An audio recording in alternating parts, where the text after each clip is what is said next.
ஊட்டச்சத்து குறைபாடுள்ள 6 மாத குழந்தைகளின் தாய்மார்களுக்கு ஊட்டச்சத்து அடங்கிய பெட்டகத்தை தமிழக முதலமைச்சர் காணொலி காட்சி வாயிலாக நேற்று வழங்கி திட்டத்தை துவக்கி வைத்தார்.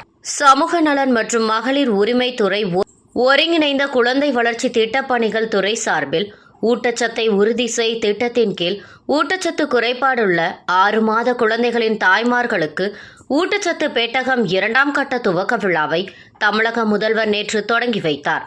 இதைத் தொடர்ந்து மயிலாடுதுறை ஒன்றியம் ரூரல் ஊராட்சியில் மாவட்ட ஆட்சியர் மகாபாரதி தலைமையில் மயிலாடுதுறை மாவட்ட செயலாளரும் பூம்புகார் சட்டமன்ற உறுப்பினருமான நிவேதா முருகன் தலைமையில் தாய்மார்களுக்கு ஊட்டச்சத்து அடங்கிய பெட்டகம் வழங்கப்பட்டது.